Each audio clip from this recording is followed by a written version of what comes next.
बिस्मिल्लाहिर्रहमानिर्रहीम। अस्सलामु अलैकुम वरहमतुल्लाहि वबरकातुह। नाज़रीन इकराम, खुश आमदीद इस्लाम की दुनिया में। नाज़रीन इकराम, आज का हमारा मौजू वाक़या करबला के ऊपर है। वाक़या करबला का जब लफ्ज़ आता है तो दिल खून के आंसू रोता है। मुसलमान तो मुसलमान ठहरे, करबला का नाम सुन के वो रोने लग जाते हैं। करबला का जो वाक़या है उसे सुनकर रोने लग जाते हैं। अलबत्ता यहाँ तक कि गैर मुस्लिम भी जो हैं वाक़या करबला जब पढ़ते हैं, जब सुनते हैं, वो भी ज़ोरों ज़ोर रोने लग जाते हैं। बहुत से गैर मुस्लिम कहते हैं कि इमाम हुसैन अलैहिस्सलाम न सिर्फ मुसलमानों के इमाम हैं बल्कि वो पूरी दुनिया के इमाम हैं। वो हर इंसान के इमाम हैं। उन्होंने बताया है कि जिया कैसे जाए, कुर्बानी कैसे दी जाए। वाक़या करबला, हिस्ट्री जो करबला की है वो बहुत लंबी है, तो उसके लिए हम सिर्फ ना ही हम करबला में जो कुछ हुआ वो बयान करेंगे, जो कुछ करबला में होता रहा, ना ही सिर्फ हम वो बयान करेंगे बल्कि उससे पहले सफ़र जो है करबला तक कैसे पहुंचा, कैसे शुरू हुआ, बात कहां से चली, हम आपके सामने रखेंगे।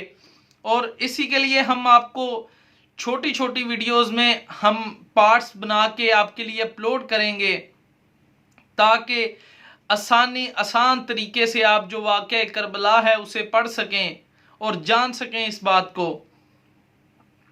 तो बात यहाँ से शुरू होती है।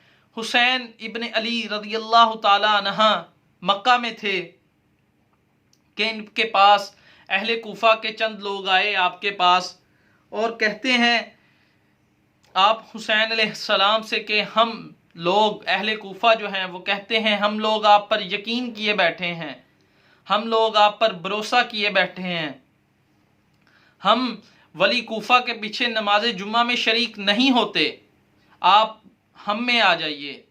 उस वक्त नुमान बिन बशीर रज़ियल्लाहु ताला अन्हा वली कूफा थे। तो हुसैन इब्ने अली रज़ियल्लाहु ताला अन्हा ने मुस्लिम बिन अकीद रज़ियल्लाहु ताला अन्हुमा को बुला भेजा और कहा कि तुम कूफा में रवाना हो जाओ और देखो कि ये लोग क्या सच लिखते हैं। अगर तो ये लोग सच लिखते हैं तो मैं इनमें आ जाता हूँ। मुस्लिम बिन अकीद रज़ियल्लाहु ताला अन्हुमा रवाना हुए और मदीना आए। वहाँ से 2 रहबरों को साथ लिया और कूफा की तरफ चल दिए। सहरा का रास्ता था, तब सफ़र जो है ऊँटों पर किया जाता था। तो सहरा के रास्ते में प्यासा भूख के मारे एक आपका साथी जो है फौत हो गया। तो इस बात पर मुस्लिम बिन अकीद रज़ियल्लाहु ताला अन्हा ने हुसैन इब्ने अली रज़ियल्लाहु ताला अन्हा को लिखा कि मुझे आप इस सफ़र से मुआफ़ कीजिए, ये सफ़र आप किसी और से करवा लीजिए। तो इस बात पर हुसैन इब्ने अली रज़ियल्लाहु ताला अन्हा ने आपको हुक्म दिया कि तुम कूफा जाओ। तो बिल आखिर मुस्लिम बिन अकीद रज़ियल्लाहु ताला अन्हा आगे बढ़े और आखिर कूफा में पहुंच गए। वहां पर आपने एक शख्स के जहां पड़ाव किया उसका नाम ओसा है और आपके आने का चर्चा जो है अहले कूफा में फैल गया और लोग आकर आपकी बैत करने लग पड़े। 12,000 कूफियों ने आपकी बैत की। तो उनमें से यजीदियों के एक शख्स ने उठकर नुमान बिन बशीर रज़ियल्लाहु ताला अन्हुमा को कहा, या तो तुम कमज़ोर हो या तुम कमज़ोर बनते हो, शहर में खराबी फैल रही है, तुम इस काम को रोक दो।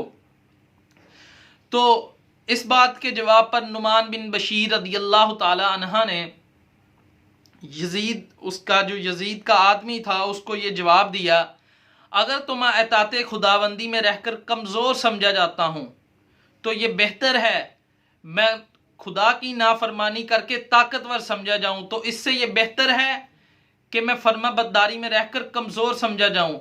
और मैं हरगिज़ ऐसा शख्स नहीं जिस बात पर खुदा की ज़ात पर्दा डाल दे मैं उस बात से पर्दा उठा दूँ।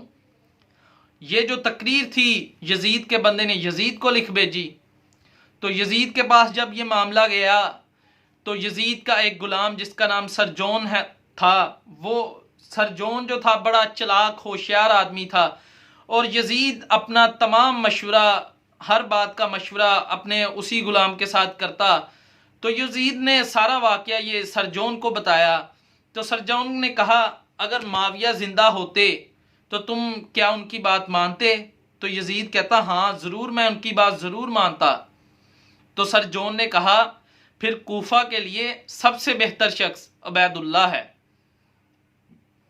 پہلے تو یزید عبید اللہ سے ناراض تھا، اور وہ چاہتا تھا کہ بصرہ کی حکومت جو ہے اس سے میں چھین لوں اور اسے بے دخل کر دوں تمام حکومتوں سے۔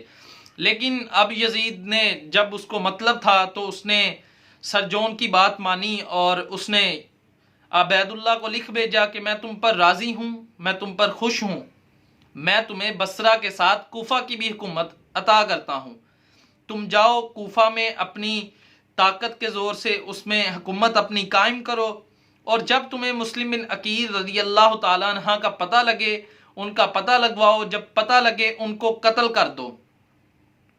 عبید اللہ جو ہے کوفہ میں آ گیا، اور وہ جس مجمع سے گزرتا وہ کہتا السلام علیکم، تو مجمع کے لوگ جواب میں علیک السلام یا بنت رسول اللہ صلی اللہ تعالی علیہ وآلہ وسلم کہتے۔ لوگوں کو تھا کہ حسین ابن علی رضی اللہ تعالیٰ عنہ تشریف لے آئے ہیں، لیکن عبید اللہ تھا۔ وہ عبید اللہ نے قصر میں آ کر وہ اتر گیا، اور اس نے اپنے ایک غلام کو بلایا اور اسے 3000 درہم دیے، اور کہا جاؤ اس شخص کا پتہ لگواؤ جو بیعت کر رہا ہے، اسے کہنا میں حمص سے آیا ہوں تمہاری بیعت کے لیے، اور یہ مال اسے دے دینا، اور کہنا کہ اس سے خوب زور پیدا کرے۔ اس طرح لطف دل دہیں وہ کرتا رہا۔ آخر کار میں اسے ایک پیر مرد بوڑھا شخص جو بیعت کیا کرتا تھا اسے کسی نے پہنچا دیا۔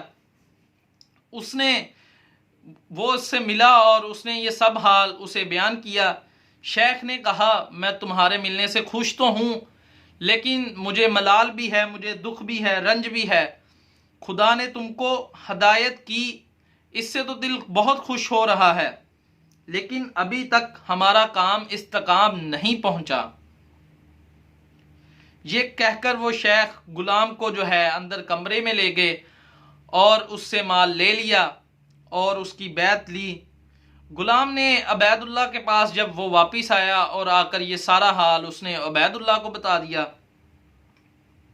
عبید اللہ پھر کوفہ آیا تو مسلم بن عقیل رضی اللہ تعالیٰ عنہ ابھی تک جس گھر میں تھے، آپ وہاں سے روانہ ہو کر ہانی بن عروہ کے گھر تشریف لے گئے، اور مسلم بن عقیل رضی اللہ تعالیٰ عنہ نے حسین ابن علی رضی اللہ تعالیٰ عنہ کو بھی لکھ بھیجا کہ آپ کوفہ میں ضرور تشریف لائیں، یہاں 12,000 لوگوں نے بیعت کی ہے، تو آپ جو ہے کوفہ میں جلد از جلد تشریف لے آئیں۔ تو دوستو یہ واقعہ کربلا جو ہے یہاں سے شروع ہو چکا ہے، اور ہانی بن عروہ کے گھر مسلم بن عقیل رضی اللہ تعالیٰ عنہ تشریف لے گئے۔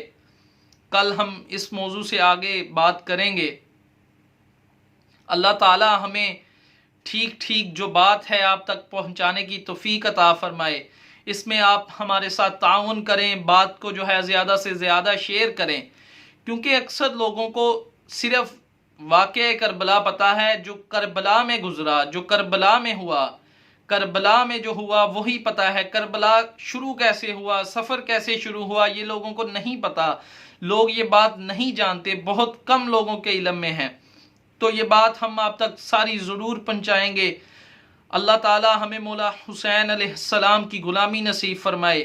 اب اجازت دیجیے، السلام علیکم ورحمۃ اللہ وبرکاتہ۔ جزاک اللہ خیرہ۔